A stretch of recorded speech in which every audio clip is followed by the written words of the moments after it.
County on the Snohomish line, serving the communities of Arlington, Darington, Granite Falls, Marysville, and Stanwood. He took office in 2017 and was recently reelected to a second term.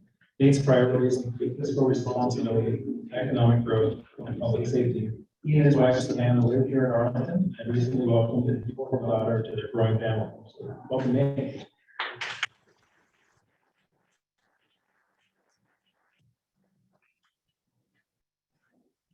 Thank you, Chief Kraske. Really appreciate the opportunity to come and join you all. This is my favorite thing about my job, is getting to come and talk about Snohomish County to different groups, and the Arlington Rotary Club is always a fun group to come and get to talk to. So thanks for the opportunity and for having me here. I think I know most of the people in the room, but just for brief background, for those who don't know me, I'm Nate Nehring, born and raised in Marysville. My wife and I moved to Arlington in 2017. We've got now 3 kids. 3 weeks ago, we had our newborn daughter, as Chief Kraske mentioned, and was appointed to the County Council in 2017. And so I've been representing Arlington and the rest of North Snohomish County for about 5 years now. And I'm just really excited about some of the things that are happening in Arlington and in all of Snohomish County. And so eager to chat with you all about some of those things today. As I'm speaking, if you have any questions, feel free to just shout them out or raise your hand, but I'll try to leave some time at the end for questions as well. So I had a few things I wanted to go through. Again, if there's anything you're interested in chatting about, or if you have any specific questions, feel free to ask. The first thing I wanted to talk about is what's the elephant in the room, I think, and something that Devin and I were chatting. What's really been dominating government at all levels over the past 2 years has, of course, been COVID. Early on, it was all about the public health response, and then also, I think another side of it that we'll talk about a little bit is the economic response and trying to get back, support our businesses, support our workers, and get everybody back on track. So just some quick information on that. I'm on the health district as a county representative. Each of our county council members are on there, as well as some city officials. And our COVID case counts and hospitalizations and deaths have all been declining for some time now, which is very good news, obviously. On March 12th, I think it was mentioned earlier, the statewide mask mandate will be ending. So that's something to look forward to for sure. We have some significant federal money that's coming down from the federal government to Snohomish County and to all local governments. So I'd like to talk about that just real briefly. There's been several different what are called COVID relief packages. It started with the CARES Act, and can't remember what year that was, 2019 or 2020, which was passed by Congress and signed into law by President Trump, and that sent some funds to county government. And then more recently was the American Rescue Plan Act, which was again passed by Congress and signed into law by President Biden. That sent $160 million to Snohomish County, which is a huge portion of funding. So 80 million of that was sent last year, and then we'll receive the second half, the second 80 million this coming May. If you all remember, there were a couple of you who actually participated in this, but we set up a group, Executive Summers and I, because I was the council chair at the time, we set up a group called the Economic Recovery and Workforce Recovery Task Force. And the vision was, we're getting all this one-time funding from the federal government, which is pretty unusual at the local level. We want to make sure that it's spent the right way. And, it'd be one thing if as elected officials, we just sat up and put together different plans for how to spend it. But we thought, the best way to do this is to hear from the folks on the ground, from business owners, from community leaders, nonprofits, and others who are on the ground dealing with the issues that are resulting from COVID on a day-to-day basis, and really learn about what the true needs are and how we can best put those funds to good use. And so we got together several community folks from North County and other places throughout the county, and we're able to identify some really key needs from childcare to small business grants to support our businesses to things like rental and utility relief, and so that's what we ended up doing for that first tranche of funds. Now, as I mentioned, the second 80 million is coming in May, and so I'm really eager to get your thoughts and others in the community on what our priorities should be moving forward now. The funds have to be appropriated by 2024, and then they have to be expended by 2026. And again, they're one-time funds, but a significant amount of money. So if any of you have thoughts or priorities or questions on that funding or how it should be spent, I'd love to hear from you. So please feel free to either chat with me after today, or you can send me an email or a phone call, and I'd love to chat about that. Budget is the next thing I wanted to talk about. So that's the primary responsibility of the county council. As the legislative body for the county, our two main roles are passing a budget every year, an annual budget, and then passing laws or adjusting existing laws. at the county level. And so we have an annual budget process at county government. It starts in the spring of each year, where the county executive in May will begin to work with various departments on developing their budget proposals. And he'll do that from about May till September, when he delivers his proposed budget to the county council. And then we'll typically deliberate on that and make potential changes, and then ultimately pass a budget just before Thanksgiving each year. So one of the confusing things that I hear a lot from people, and I've noticed this as well, I'll get my property tax bill from the treasurer a couple times a year. Everybody loves to get that, right? But it's a little confusing because it's from the county treasurer, and it's always a significant amount of money, an increasing amount of money. But one of the things that I think is important to make note of is a breakdown of where those funds go. Where do your tax dollars go, and then how are they spent by the various entities which are receiving those tax funds? So if you think of every property tax bill in terms of the $1 bill, or in other words, of every $1 in property taxes that you send to the county treasurer, about 7 cents of that goes to county government. If you live in an incorporated city, so like if you're an Arlington resident, you'll send 7 cents on every dollar to county government. And that pays for services like our courts, our elections, all sorts of services that benefit residents countywide. If you live in unincorporated county, you send 13 cents on every dollar, an extra 6 cents for the roads fund to pay for county roads. And so we, as a county, deliver services like public safety, parks, roads, you name it. You've all interacted in one way or another with various services that the county provides, similar to what the city of Arlington provides. But I think it's important to recognize, the different pieces of your property tax bill, where those go, and then how they're spent. So we have a budget at Snohomish County of just about $1 billion that we pass every year, which is a significant amount of money. Most of that money is directly related to the revenue that comes in. So to give one example, we have what's called a Chemical Dependency Mental Health Fund. Those are sales tax dollars that come in, and they have to be used for chemical dependency mental health. So about 3/4 of that $1 billion budget is tied up in one way or another to how those funds are spent. But the last quarter, about $250 million is what's called our general fund. And that's, there's a little more discretion on how that's spent. And so during our budget processes, we're typically talking about where to program those funds.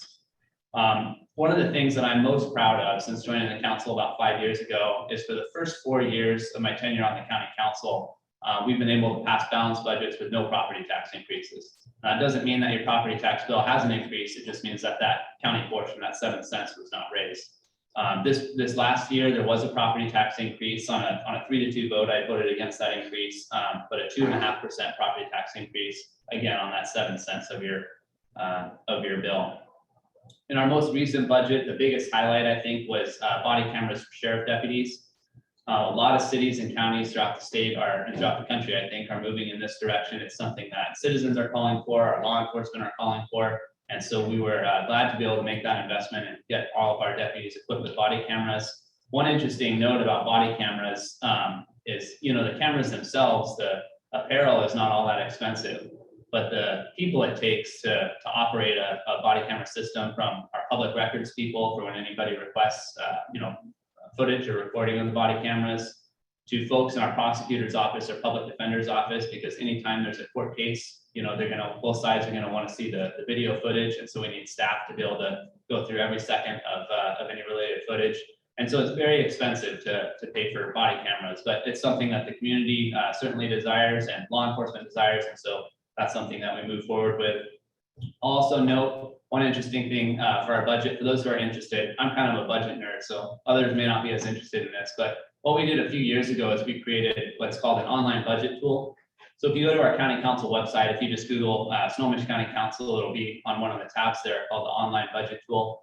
And what it does is it's an interactive tool that allows you to go in and see exactly how your property tax dollars are spent, your sales tax dollars, the different revenue sources that the county has, and then how those revenues translate to what they're spent on. So different categories of spending down by each department throughout the county. So it's kind of a cool way to increase transparency and for you as a taxpayer to see where your funds are going.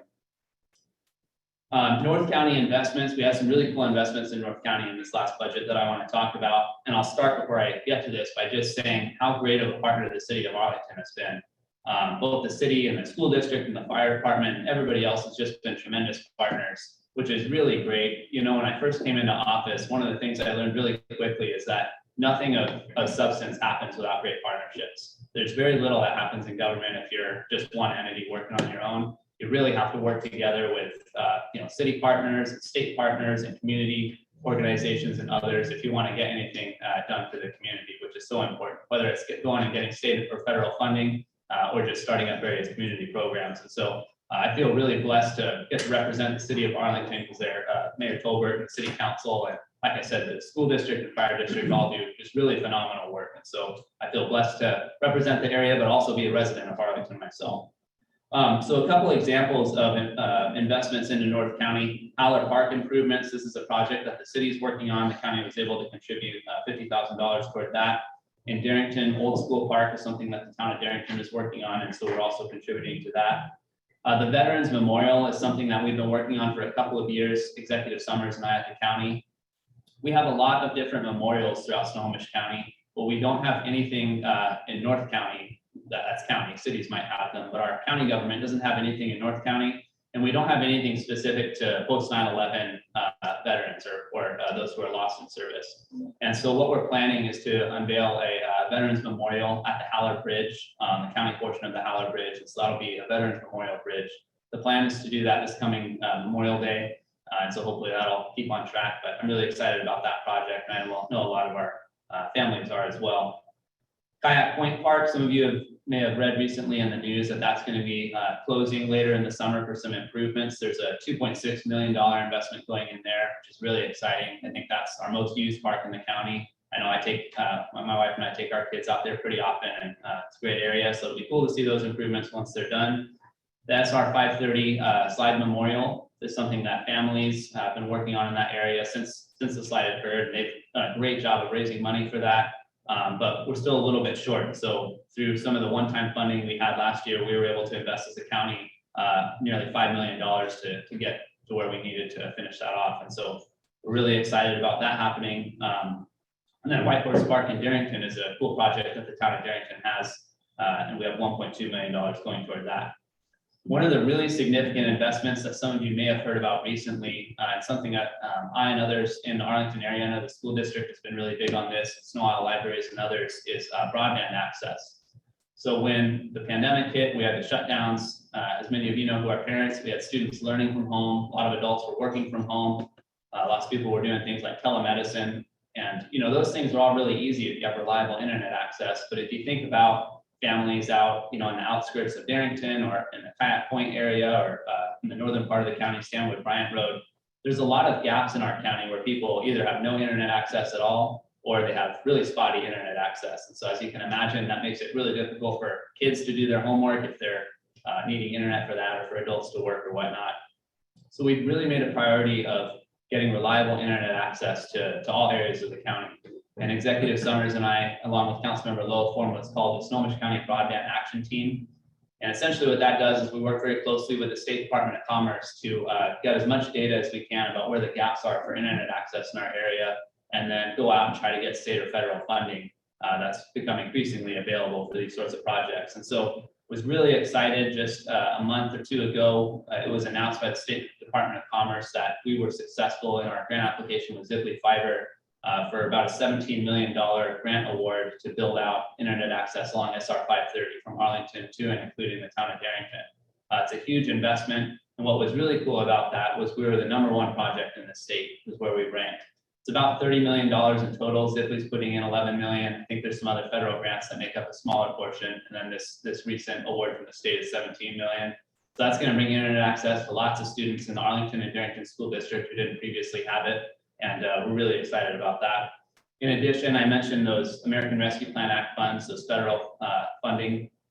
And they've got some interesting criteria tied around them from the Federal Treasury Department on how they can be spent. But one of the ways you can spend it is on broadband. And so we invested $10 million into local broadband projects in North County. So if you, or not just in North County, but throughout the county.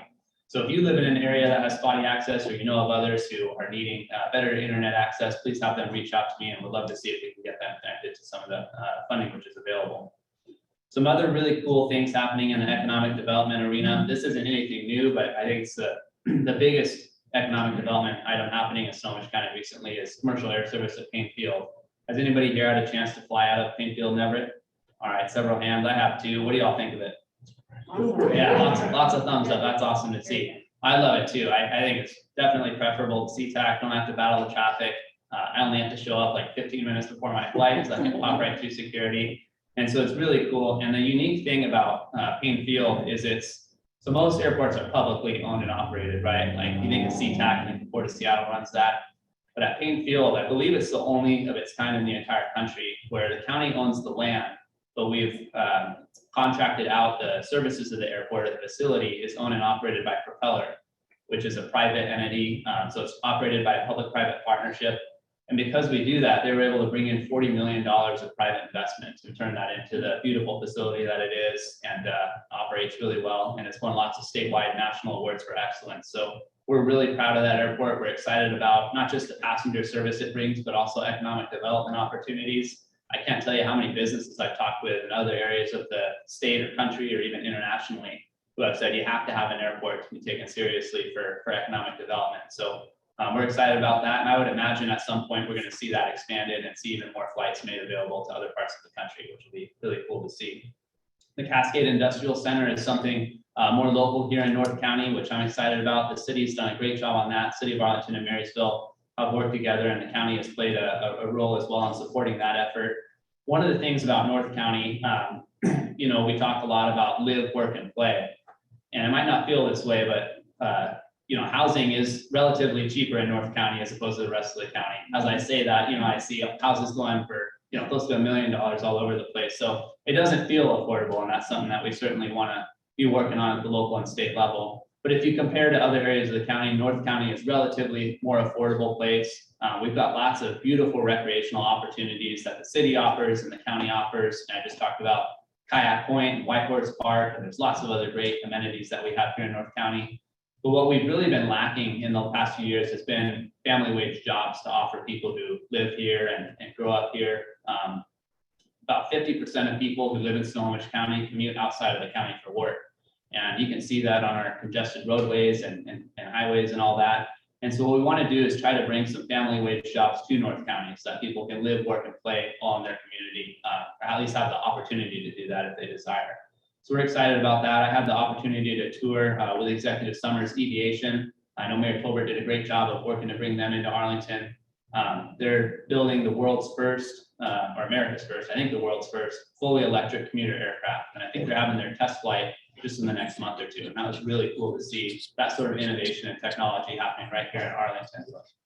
So excited about those sorts of things happening. And then lastly, on economic development, I'll touch, I can't go without talking about this. It's kind of my baby, so to speak. But the Regional Apprenticeship Pathways Program is something that we've been working very closely on with the Arlington School District and several other school districts and cities and businesses and labor organizations throughout the county.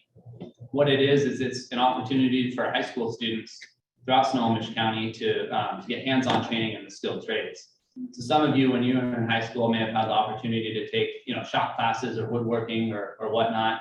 When I was in high school, not too long ago, none of that was available. It was strictly, your graduation requirements, and there really was no hands-on training. And that harms, I think, not only the student because it limits, their career pathways, but it also harms our economy and our community as a whole, because we've got construction projects all over the place in the Puget Sound. We're a booming area, and we can't get those projects done if we don't have qualified people to do the job. And it obviously raises costs the less people you have to do it. So we pulled everyone together and got this program going. It operates out of Marysville-Pilchuck High School, but is open to any student in Snohomish County. I know we've got several Arlington School District students who are participating and doing a great job. And the cool thing is those who participate and then graduate from the program get their high school diploma like they typically would. They get a college credential from Everett Community College, which has been designed specifically for this program. And then they get preferred or direct entry into a state certified apprenticeship program of their choice following completion of the program. So it's a really cool way to start earlier, in the high school and get kids thinking, that college is a great route for some. I went to college, but there's also some really great, good paying careers with good benefits in the trades. And so we want to make that opportunity available to our students.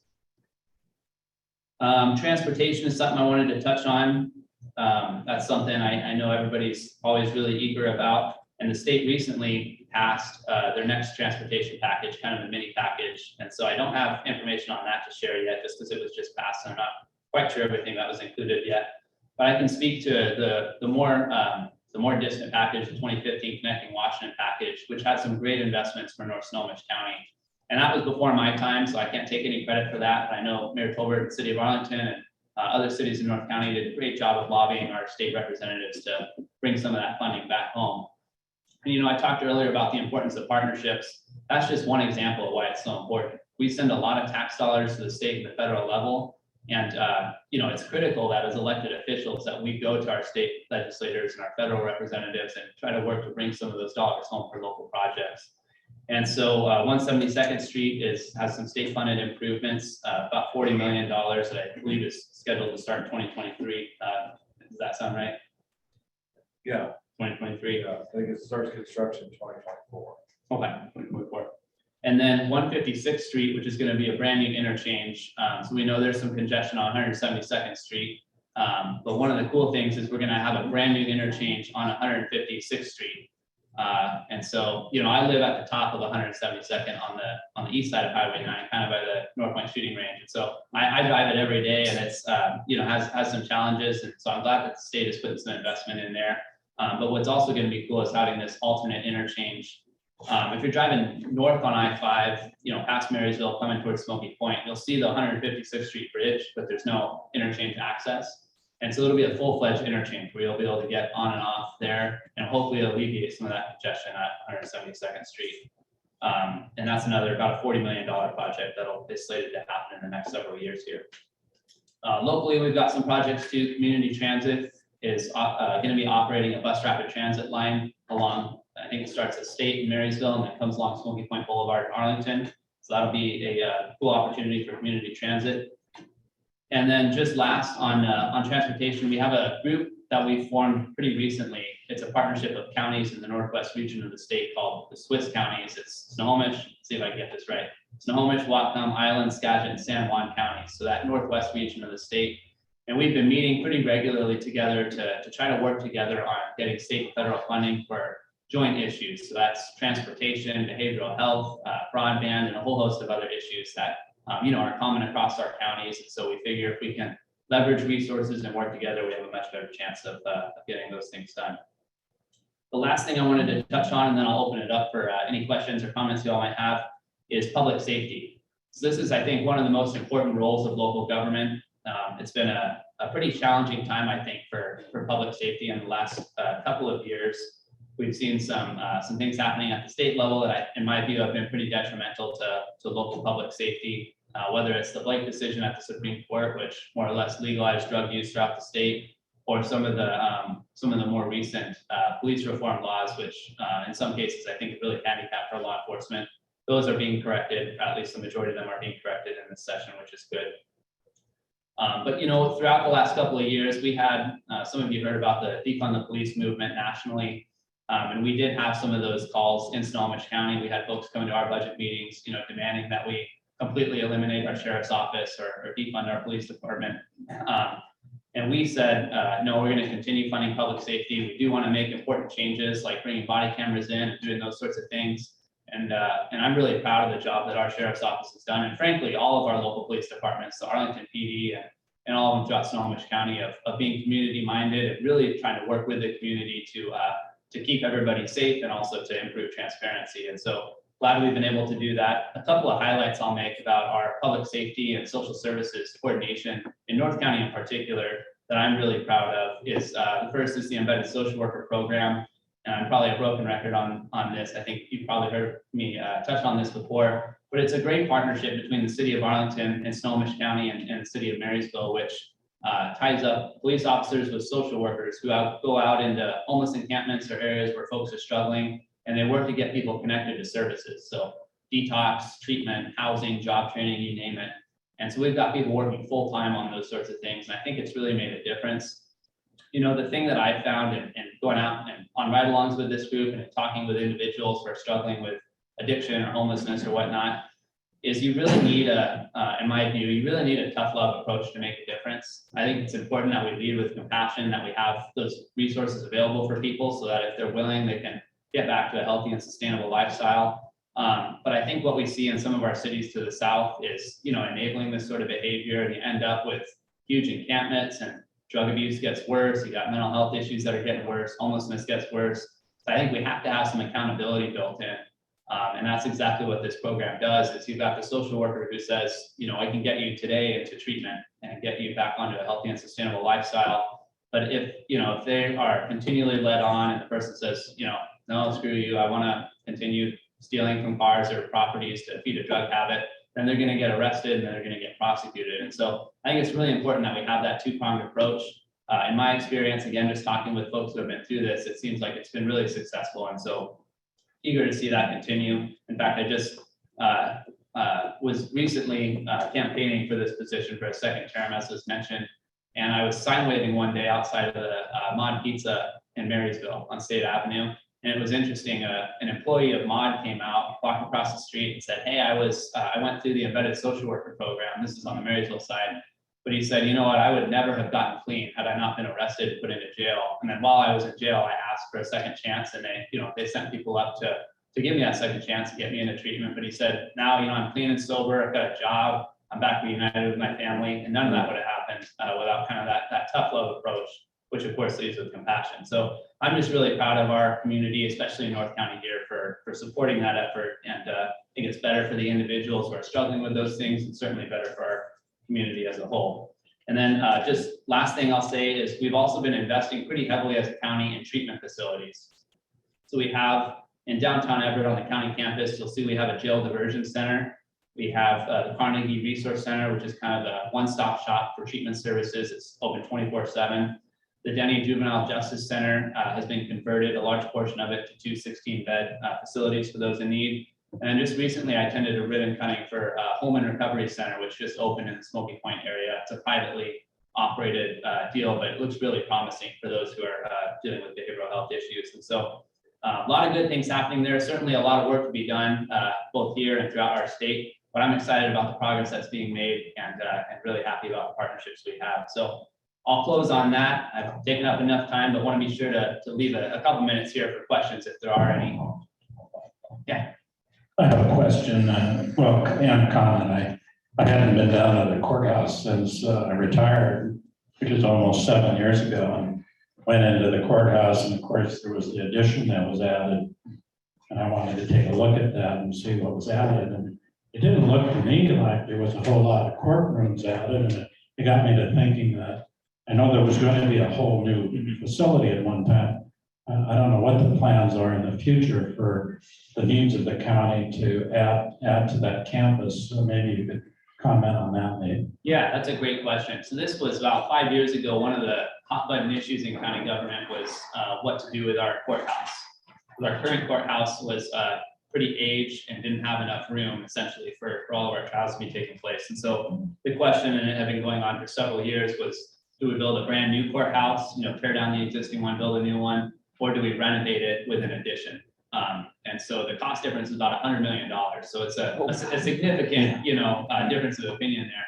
What we decided to do on a 3-2 vote was to move forward with renovating the existing courthouse and then building a new addition to the side of it, which you'll see if you go down there. So that was something that was supported by our bench, by the judges, and it does provide enough room currently for what we have going on. It's increased our capacity, and it's actually really been helpful since COVID hit. It's been challenging to have room, as Judge Rancourt might say if she was here. It's been challenging to have room for jury trials and jury selection and all that. You have to have everyone spaced out. And our court has done a phenomenal job of making sure to keep things running. In a lot of areas of the state, they've just completely shut down court cases, and there's backlogs, multi-year backlogs. And our group in Snohomish County has done a really good job keeping things running, so I'm proud of that. But that's a little bit of background on how that was done. Question? Nuisance properties. Yeah. I know there's a few of them in Snohomish County, and I know of several in Arlington, and it seems like they're getting worse. On Stanwood Bryant Road, there's a property in particular that's getting RVs dropped off at a regular basis, and huge oil barrels as well. Is there something that's an easy fix to that? Is it, I would think it's a zoning issue. Yeah. To have. This is a great question. I'm glad you brought it up. I actually have it in my notes here, but since we're short on time, I didn't get to it. So I'm going to give an example, and then I'll answer your question. There's a property called the Larson Road property in the Savannah area. I don't know if any of you are familiar with it. Chief Traskey probably is. Right by the railroad Yeah, tracks. yeah, by the railroad tracks. It's probably, well, it was the worst nuisance property in the entire county. I've gone on several ride-alongs with law enforcement out here. You can't even see the ground because there's trash everywhere. Dozens of old broken into cars piled up. It's like a broken down house with all sorts of drug paraphernalia, feces, and all sorts of stuff in there. Probably about a dozen people squatting in there. And so the first time I visited this with our code enforcement team, it was like, we can't let this continue. It's causing all sorts of problems for neighbors. What can we do about it? And we brought together our health district, our code enforcement team, and our sheriff's office to try to get a handle on it. And we actually created a nuisance property code in Snohomish County before there was none. And that allows this team to come together and put citations every time they see something. And ultimately they can build a case to take it to court and get everybody evicted and basically condemn the property and take it as a county.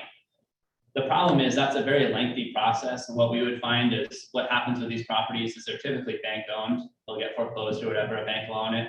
And then as soon as you start making progress on getting it cleaned up, the bank will sell it off to another bank and you got to start the process all over. So a lot of those issues are at the federal level because they're federal banks where we need some help and getting some reform there where they can't just pass it back and forth. But the Larson Road property was an example where we were able to get together and put enough pressure on where we now have that property in the process of getting cleaned up. It was transferred to a private owner. Our law enforcement went out and got everybody off the property, getting it all cleaned up. And so that's been a great success story. But there are several of these properties throughout the county. I've been probably the one you're talking about on Stanwood Bryant Road and Arlington Heights area. There are some and in South County as well. So what I would say is get as many people as you can to reach out about it. You can reach out to my office. And what I think the first step is filing a code enforcement complaint. And then we can get the health district and code enforcement and the sheriff's office out there and put as much pressure as we can and try to use this new ordinance to get it cleaned up. But there isn't like a silver bullet or a quick solution. It's usually a years-long process, which is unfortunate. But yeah, please do reach out to me about it. And the more people reach out, I think, the more quickly something will happen. Sorry, that was a long-winded answer. No, I appreciate it. All right, so we're going to the end. Nick, would you mind hanging out for a few minutes to answer more questions? Absolutely. Yeah. Thank you all for your time. And if you have any other questions or concerns, please feel free to reach out to me at any time. Thank you all.